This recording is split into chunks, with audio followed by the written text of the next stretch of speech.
Baik, perkenalkan nama saya Aisyah, NIM 18104166663, kelas Manajemen A2 Pagi, mata kuliah MPI atau Manajemen Pemasaran Internasional, dosen pengampu Adi Mursalin SEMM. Baik, di sini saya akan mempresentasikan materi mengenai Manajemen Distribusi Internasional. Pokok pembahasan yang pertama, saluran pemasaran atau saluran distribusi menurut ahli.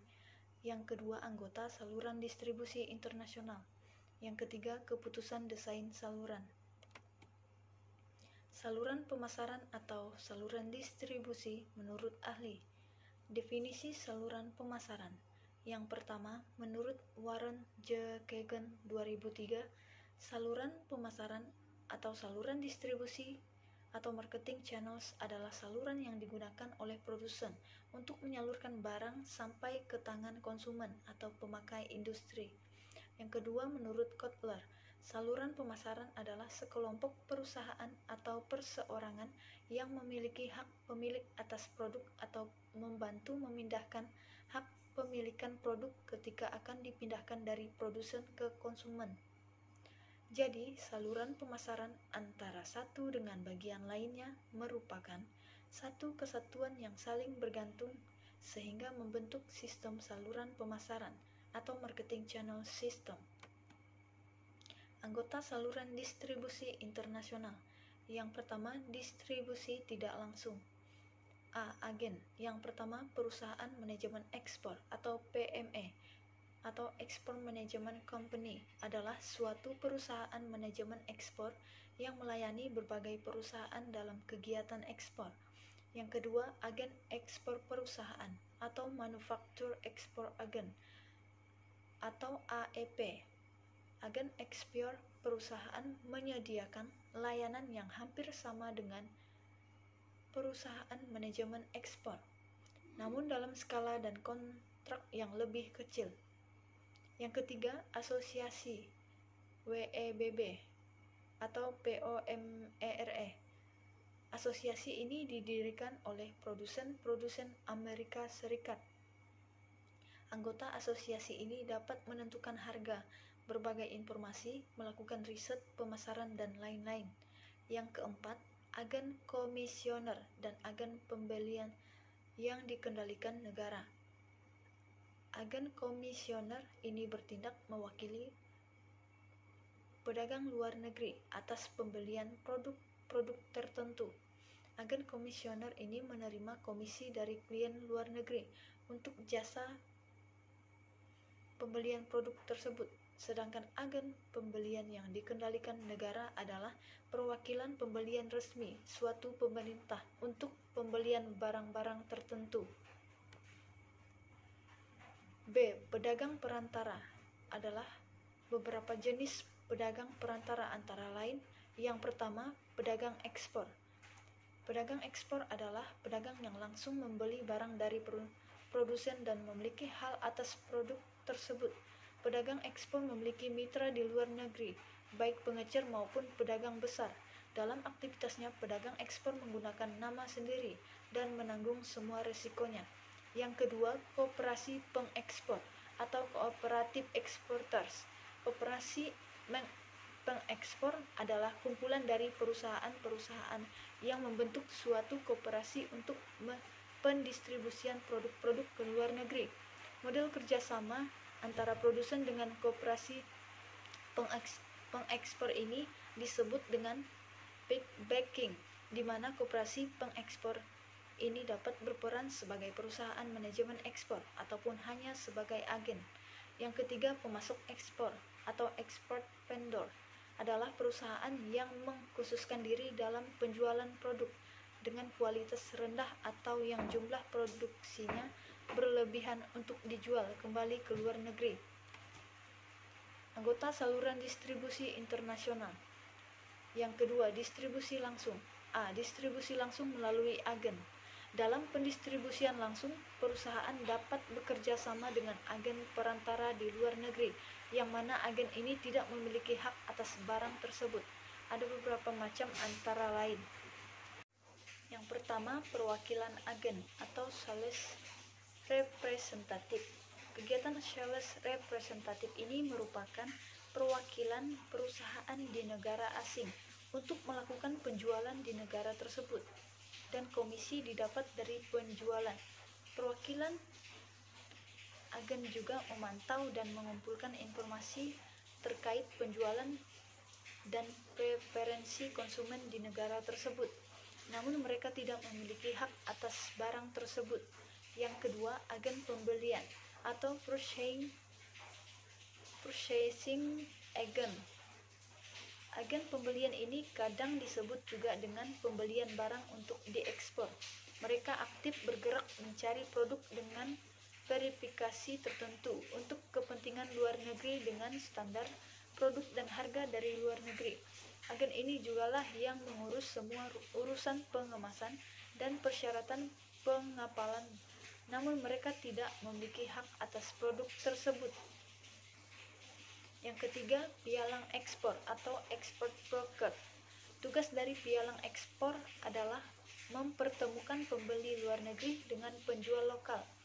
Pialang ekspor ini tidak memiliki hak atas barang dan tidak ikut serta dalam tanggung jawab atas transaksi yang dilakukan. Pialang ekspor memperoleh komisi atas jasa yang diberikan. B. Distribusi langsung melalui pedagang perantara. Pedagang perantara mengambil alih atas produk atas pembelian produk dan kemudian menjualnya kembali dengan nama pribadi. Yang pertama, distributor ekspor atau export distributor.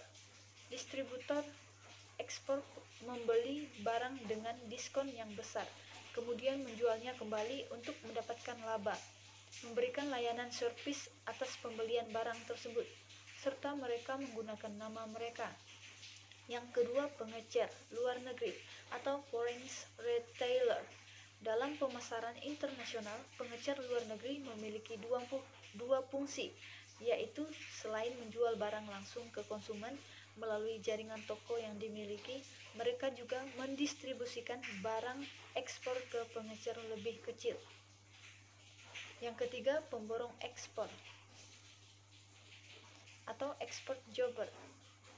Pemborong ekspor melakukan kegiatan bisnisnya dengan memborong semua barang ekspor untuk memenuhi kebutuhan konsumen luar negerinya. Anggota saluran distribusi internasional yang ketiga, saluran distribusi milik perusahaan. Salah satu alternatif untuk mendistribusikan produk ke luar negeri adalah dengan membuat saluran distribusi sendiri. Ada 3 alasan mengapa perusahaan lebih memilih untuk membuat saluran distribusi sendiri untuk memasarkan produknya ke luar negeri. Antara lain, untuk memperkuat cakupan wilayah dengan tujuan meningkatkan penjualan, dapat mengontrol pendistribusian di luar negeri secara penuh, dan tidak ada saluran distribusi lain tidak tersedia.